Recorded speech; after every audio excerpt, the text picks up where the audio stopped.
qu'il est nécessaire d'oublier cette approche de l'Afrique comme une métropole coloniale.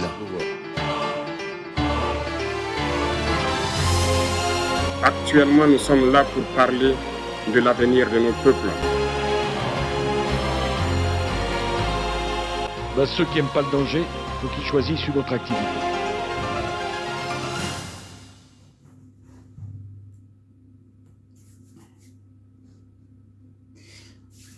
Salut, je m'appelle Jonas Mayala et je viens encore dans la joie de vous présenter quelques éléments complémentaires sur un sujet que on avait commencé à traiter depuis un certain temps, surtout à cause de ce qui se passe en Israël, sur la bande de Gaza. Le conflit israélo-palestinien est en train de prendre des tournures un petit peu fâcheuses, on va dire ici. On a déjà beaucoup discuté, on a déjà beaucoup parlé sur le conflit israélo-palestinien, justement. Il y a beaucoup de médias qui en parlent jusqu'à maintenant. Ça continue à faire du bruit parce que la guerre, elle continue toujours. Mais ce que l'Occident évitait, le pire que l'Occident évitait est en train de se produire.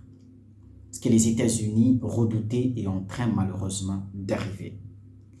Ça veut dire que la diplomatie américaine a tout fait pour faire que le conflit ne puisse pas s'étendre dans tout le Moyen-Orient. Ça veut dire poursuivre les objectifs d'Israël, un objectif qui a été souligné, encouragé et appuyé par l'administration Biden, c'est donc tout simplement d'exterminer le Hamas. Donc, c'était parti sur une riposte face à ces massacres qui s'étaient perpétrés le 7 octobre. Mais après, il y avait aussi cet objectif d'exterminer le Hamas, considéré comme un groupe terroriste par l'Occident et notamment les États-Unis d'Amérique. Mais sauf qu'ils étaient un peu en train de vouloir gérer, c'est à ce niveau que les États-Unis et Israël n'ont pas partagé la même vision de choses. Parce que les États-Unis d'Amérique, à maintes reprises, ont essayé d'avertir Israël, de faire tout pour que ce conflit ne puisse pas s'étendre dans tout le Moyen-Orient, de se concentrer sur le Hamas.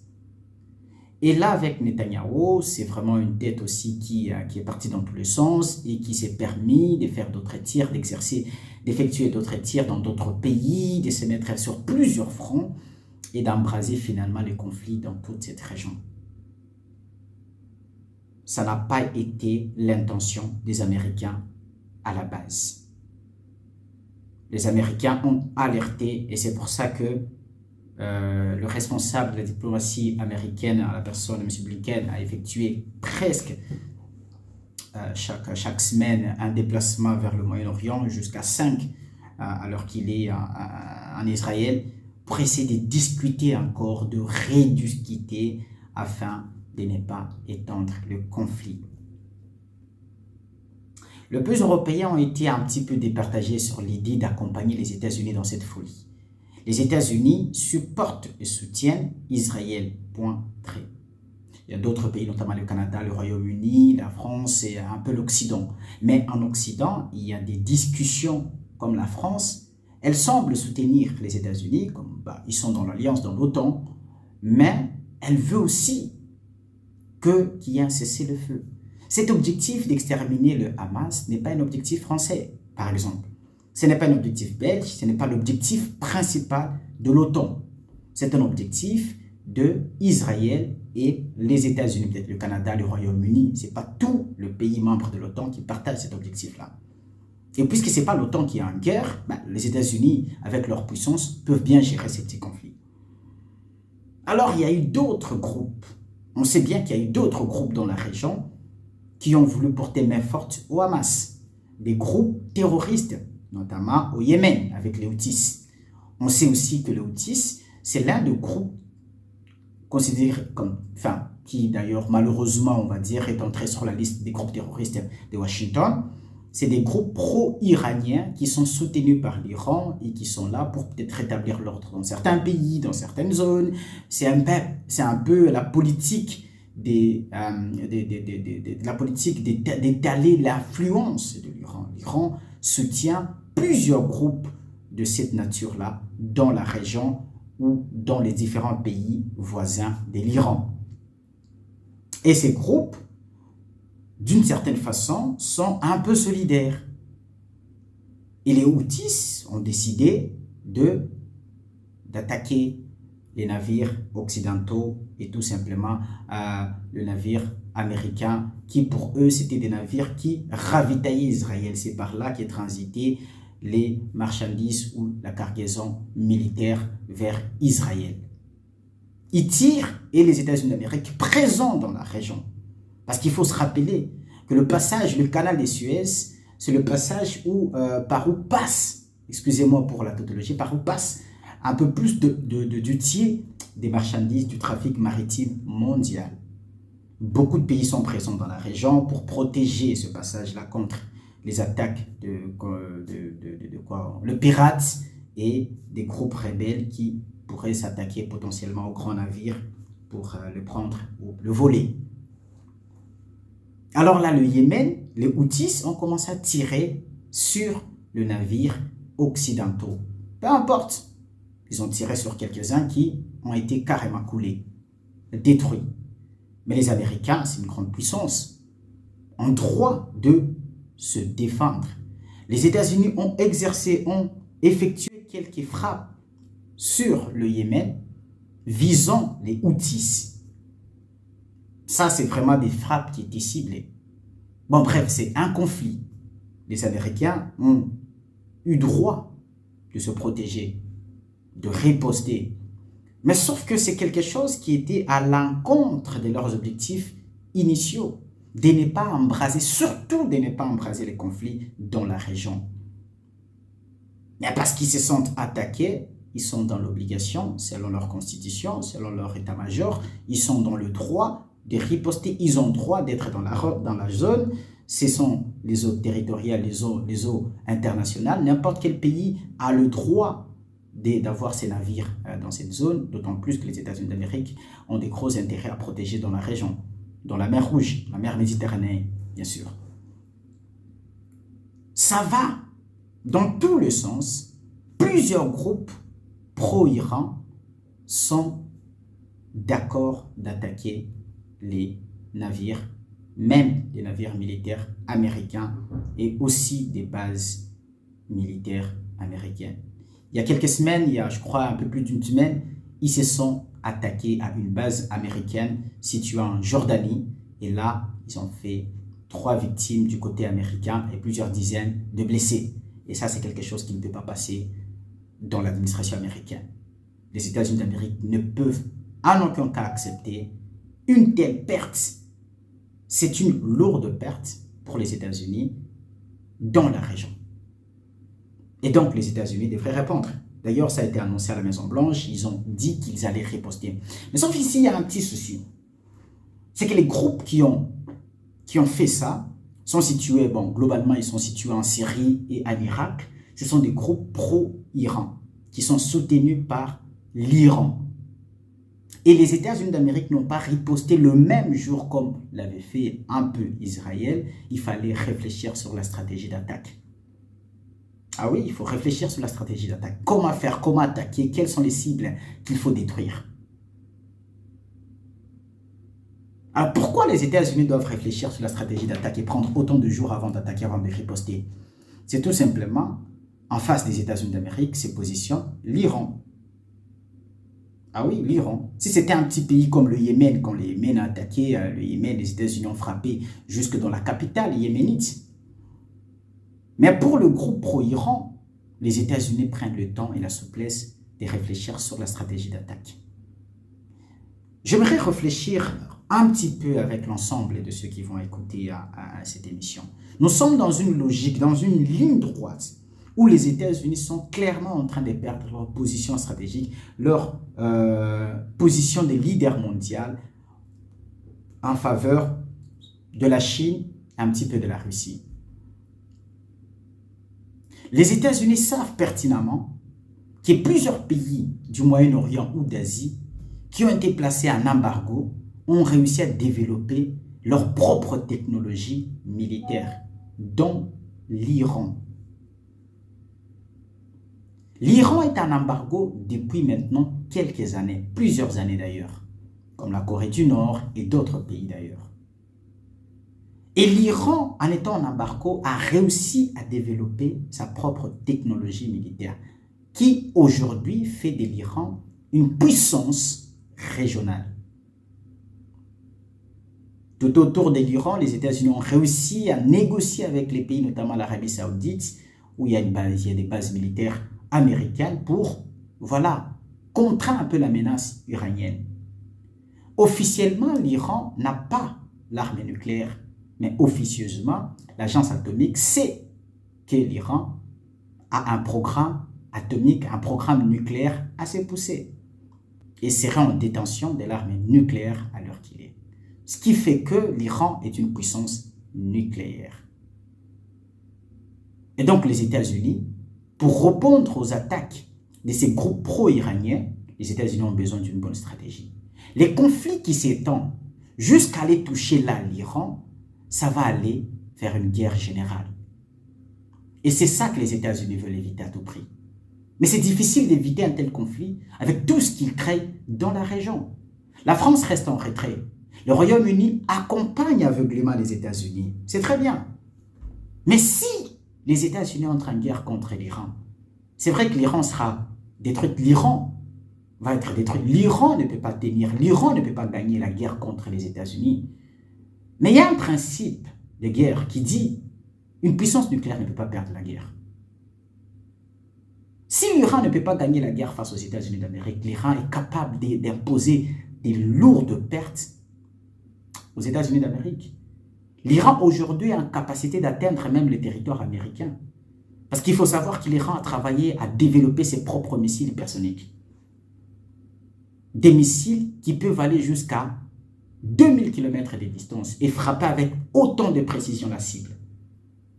Dans la course des missiles hypersoniques, il faut retenir et savoir que les États-Unis ont beaucoup de retard. Beaucoup, et alors beaucoup trop de retard. Dans cette course, il y a la Russie, il y a la Chine, il y a la Corée du Nord et maintenant l'Iran. Les États-Unis, les pays occidentaux sont largement en retard. Aucun pays en Occident n'a un programme de missiles hypersoniques. Les États-Unis se sont dotés de ces programmes-là, mais ils ont dit que leurs premiers missiles hypersoniques ne pourront être opérationnels qu'en 2024. C'est une déclaration qui a été faite, je pense, en 2020. Là, on est en 2024, donc c'est là que les États-Unis peuvent présenter leurs missiles hypersoniques. Mais même s'ils présentaient leurs missiles hypersoniques, pour rattraper le retard face à d'autres, à ses concurrents, cela doit prendre encore quelques décennies. La course aux missiles hypersoniques menace-t-elle la sécurité mondiale? C'est l'une des questions de ce début d'année. L'avance de la Chine et de la Russie inquiète, semble-t-il, les États-Unis. La guerre spatiale a-t-elle commencé? Est-elle déclarée? On peut dire dans cette course aux armes hypersoniques, récit signé Grégory Fontana. Maîtriser l'arme hypersonique, c'est maîtriser l'arme de demain. Et dans cette course, la Chine et la Russie semblent disposer d'une sérieuse longueur d'avance sur les autres grandes puissances militaires mondiales. Moscou revendique depuis ces derniers mois avoir réussi plusieurs tests de ses missiles de très haute technologie, la nouvelle arme de dissuasion. Les États-Unis travaillent par contre sur le programme des protections anti-missiles hypersoniques. C'est là où les États-Unis investissent des milliards et des milliards. Or, l'Iran a des missiles hypersoniques. Ce qui fait que l'Iran peut détruire des bâtiments militaires, des navires de guerre américains, imposer des lourdes pertes à l'armée américaine dans la région. Et ça, les États-Unis d'Amérique ne veulent pas le vivre. Même si l'Iran va perdre. Mais l'Iran peut aller jusqu'à toucher les territoires américains avec ses missiles. L'Iran a des bases militaires dans le sous-sol, dans les montagnes. C'est une puissance militaire, l'Iran. Et il ne faut pas oublier que l'Iran a des alliés stratégiques comme la Russie, qui, d'ailleurs, c'est la Russie qui l'aide dans ce programme de développement des missiles hypersoniques, et même dans son programme nucléaire. L'Iran a aussi comme partenaire militaire la Chine. Si les États-Unis entrent en guerre ouverte contre l'Iran, ça peut déboucher sur une potentielle troisième guerre mondiale. Ouais, potentiellement sur une troisième guerre mondiale. C'est pourquoi les deux nations s'évitent. Que ce soit l'Iran ou les États-Unis, ils s'évitent. Les États-Unis savent qu'il s'agit des groupes pro-iraniens, mais ils ont du mal à attaquer l'Iran. Ils ne peuvent pas, pour l'instant, attaquer l'Iran. Dès que le sol iranien est atteint par un missile américain, ça peut être considéré comme un acte de guerre, comme une déclaration de guerre. Et les deux pays peuvent entrer en guerre et imposer des lourdes pertes aux États-Unis d'Amérique. Et je suis sûr que sur l'Iran, ça peut se jouer une guerre par procuration, comme ce que les États-Unis ont fait contre la Russie. En Ukraine, c'est une guerre par procuration. C'est l'Ukraine qui livre la guerre des États-Unis contre la Russie. Et la Russie peut le faire avec beaucoup de courage, avec beaucoup de plaisir sur un pays asiatique. Bon, bref, on n'en est pas encore là. Mais ces conflits, c'est ça qui est en train de se dessiner. Les États-Unis savent pertinemment que dans la région maintenant en Asie, il y a plusieurs pays qui ont l'arme nucléaire. Ce ne sont plus les enfants qui venaient taper, larguer des bombes, se retirer comme en Syrie, comme ils ont l'habitude de le faire. Ils ont toujours l'habitude de faire ça. De passer dans des pays, de larguer des bombes, de se tirer, de larguer des bombes, de se tirer, de larguer des bombes. Ce ne sont plus des enfants. Ils ont travaillé sur leur programme nucléaire. Des missiles et des arsenaux qui sont bien prêts à imposer des lourdes pertes à l'armée américaine. Et une fois que les États-Unis d'Amérique rentrent en guerre contre une seule puissance asiatique ou du Moyen-Orient, les États-Unis vont perdre en position. Ça va être une guerre. Aujourd'hui, les guerres ne sont plus comme à l'époque de la Seconde Guerre mondiale. Aujourd'hui, les guerres, elles sont beaucoup plus meurtrières et destructrices qu'avant. Les outils de guerre aujourd'hui sont beaucoup plus destructeurs qu'il y a 50 ans. Et c'est ça qu'il faut se dire. C'est ça qu'il faut se dire. Et ces conflits vont impacter le monde entier. Parce que au jour d'aujourd'hui, dans la mer Rouge, c'est près d'un tiers des navires commerciaux ont décidé, on va dire, je vais le dire d'une autre façon, c'est une perte ou une diminution d'environ 30% du commerce maritime a diminué dans le canal de Suez. Environ 30%. Certaines grandes sociétés de transport containers, de porte-containers, ont annoncé une augmentation de frais de transport parce que certainement ils vont commencer par contourner toute l'Afrique, aller passer à la corne de l'Afrique. Et ça va impacter tout le commerce mondial. Les pays vont vivre des inflations, notamment ici en Europe, aux États-Unis et en Afrique. Si ces conflits continuent en mer Rouge, ben le commerce mondial va bouger. Le commerce mondial va bouger. Le commerce mondial, il ne faut pas l'oublier, les transports maritimes, c'est plus ou moins 80% du commerce mondial. Et le canal de Suez, c'est près ou plus, un peu plus du tiers du commerce maritime mondial. Imaginez-vous l'impact économique dans ce conflit, dans les mois, peut-être les années qui viennent. Ce sont des crises en crise. Là, on a demandé à Israël de cesser le feu. Israël ne veut pas cesser le feu. Et ça va se répercuter sur toute la région. Et ça, personne dans la région ne l'accepte. Ce qui se passe à Gaza, personne dans la région ne l'accepte. Aucun pays dans la région ne l'accepte. Et même beaucoup de pays européens ne sont pas d'accord de voir Israël s'acharner sur Gaza et détruire, causer autant de peine et de pertes au peuple palestinien. Un peuple qui n'a rien demandé. Et voilà les conséquences. Voilà ce qui est en train de se passer dans la région et qui pourrait s'amplifier dans le mois, les semaines, les années qui viennent.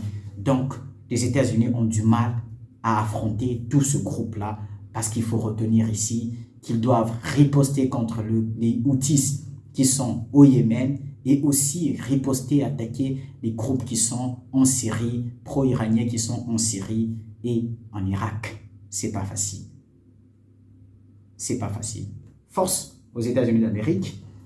On se fixe rendez-vous dans les prochaines éditions. D'ici là, portez-vous bien. Je vous porte dans mon cœur. Et nous reviendrons encore avec beaucoup plus de d'analyse et de précision sur certains éléments. Allez, ciao et à très bientôt.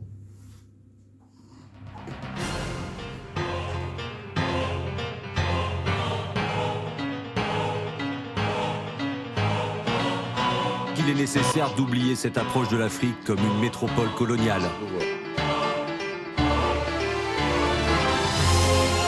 Actuellement, nous sommes là pour parler de l'avenir de nos peuples.